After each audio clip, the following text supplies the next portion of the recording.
안녕하세요. 청년개미 뚜니의 100억 만들기입니다. 오늘은 많은 분들이 가지고 계신 타이거 차이나 전기차 ETF의 주가가 빠지는 대표적인 이슈에 대해 알아보겠습니다. 먼저 지난 영상에서 말씀드린 것처럼 중국은 세계에서 가장 큰 자동차 시장을 가지고 있습니다.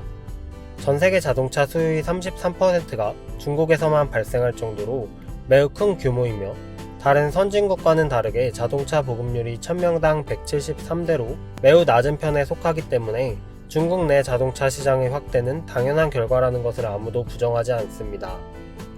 하지만 주가는 작년 11월 고점을 찍은 뒤 무려 30%나 하락하며 4개월째 흘러내리는 모습을 보여주고 있습니다.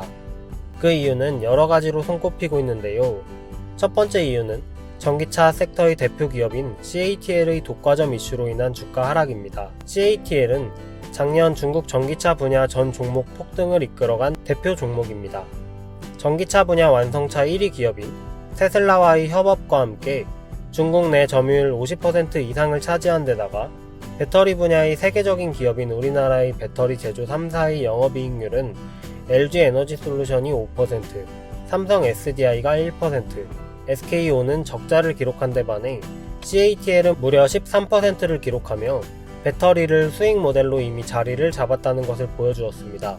하지만 작년부터 중국의 자동차 업체들과 갈등이 있었으며 점유율이 높은 CATL의 의존도를 낮추기 위해 CATL의 배터리 물량을 줄이고 있다는 보도가 이어졌으며 최근에는 샤오펑과 광저우 자동차가 공급처를 CATL에서 CALB로 바꿨다는 보도와 테슬라와 BMW가 EV2사의 배터리를 사용한다는 보도가 나오면서 CATL의 주가는 하락하는 모습을 보여주었고 그 결과 중국의 전기차 관련 종목들 모두 좋지 않은 흐름을 보여주었습니다. 물론 대표성이 있는 종목인 CATL의 부진으로 지금 당장은 전기차 섹터의 주가 흐름이 좋지 않은 것은 사실이지만 독과점을 방지할 수 있는 올바른 경쟁으로 인한 조정이라면 이후 전기차 시장에 긍정적인 영향을 미칠 것입니다. 따라서 개별 종목이 아닌 시장에 투자하는 ETF 투자자로서 이번 하락이 긍정적인 영향을 미칠지 부정적인 영향을 미칠지 판단해 보시면 좋을 것 같습니다. 두 번째로 미중 무역 전쟁이 있습니다. 최근 미 상무부는 중국 33개의 기관을 미검증 리스트에 포함한다고 밝혔는데요. 미검증 리스트는 블랙리스트와는 다르게 수출입이 제한되는 것은 아니지만 미 당국의 허가를 받아야 한다는 점에서 확실히 해당되는 기업들에게는 악재라는 평가를 받고 있으며 여기에는 중국 최대 CMO 기업인 우시바이오가 포함되어 있고 하루 만에 시총 12조가 날아가는 모습을 보여주었습니다. 그렇다면 여기에 중국 배터리 업체가 포함되어 있을까요? 그건 아닙니다. 33개의 기업은 대부분 전자 관련 기업인 것으로 알려졌고 CATL에 장비를 납품하는 힘손이라는 업체의 자회사, 광저우 힘손이 포함되며 안 그래도 미중 무역 전쟁과 금리 인상 이슈로 홍콩 중국 증시 분위기가 좋지 않은데 여기에 CATL에도 피해가 오지 않을까라는 심리와 이후 중국 배터리 업체에 대한 또 다른 제재가 가해지지 않을까 하는 심리에 낙폭이 커진 것으로 보여집니다.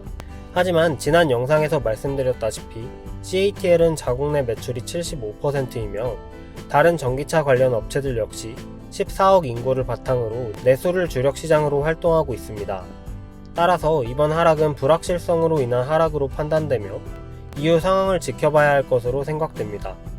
지금까지 이렇게 타이거 차이나 전기차 ETF의 주가 하락의 주된 원인으로 평가받는 이슈를 살펴보았는데요. 여러가지 외부 상황으로 주가의 흐름이 좋지 않은 만큼 기업의 펀더멘탈에 집중해야 하는 것이 맞지 않을까라는 생각과 함께 결과적으로는 해당 ETF의 상장 이후 조정이 올 때마다 매수하는 것이 정답이었지만 이번 조정은 어떤 방식으로 대응하는 것이 맞는 방법인지 지켜보시면 좋을 것 같습니다. 그럼 영상을 마치겠습니다. 시청해주셔서 감사합니다.